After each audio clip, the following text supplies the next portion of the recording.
Today I'd like to discuss a little bit about ways to fight back depression and whether that means depression or low mood stemming from the winter bringing you down or a more consistent state of mind that is keeping you in a low mood. There are several ways to combat that low mood. And one key term in psychotherapy that we use is the concept of behavioral activation. And what that means essentially is becoming more engaged in your life on a day-to-day basis. Now, there are two ways to do that, really.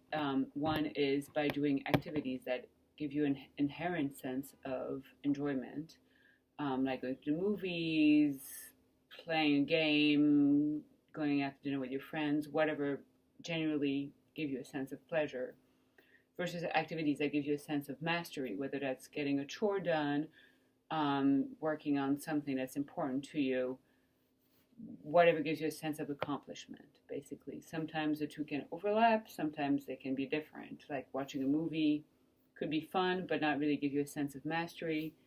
For me, doing laundry gives me a sense of accomplishment, pleasure not so much, but either one gets to the point. But there are some things that give you both. Like I love learning new languages, which gives me both a sense of pleasure and mastery. So as long as you can try to find activities that do those things, that can help you with your mood. Now, there are several components that come into this. One being a statement that comes with behavioral activation is follow the plan, not the mood. What that means is that if you schedule something, first of all, it's more likely to happen, right? Like how much are we more likely to follow through with a plan if we actually put it down on a schedule as a thing to do? I know I am. So scheduling something, regardless of how you feel, is the first step within this. The second step, which I think is often important, which I'm kind of adding to the statement, so follow the plan, not the mood, because if you follow the plan, the mood will also follow. That's what I like to add.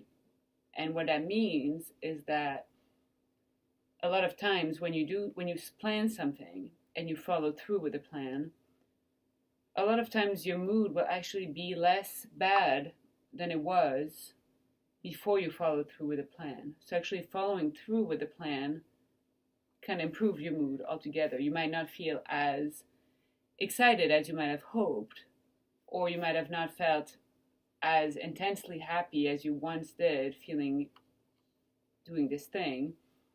But the idea is that your mood will be better by virtue of following the plan. And that's a huge component of behavioral activation.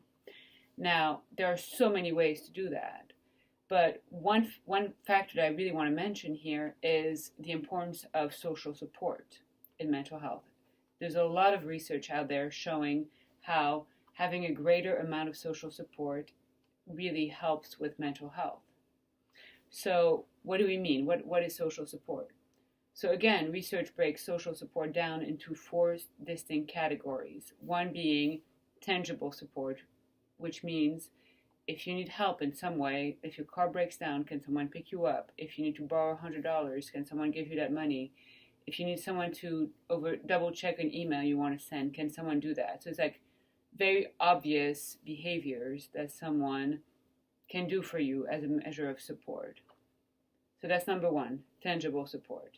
Then we have emotional support, which is, as pretty much as it stands, who do you go for comfort when you're having a difficult emotional issue? Do you feel comfortable sharing your emotional troubles with someone? Number three is self-esteem support. So it's people who make you feel really good about yourself. It's like those people in your life that are like cheerleaders to you.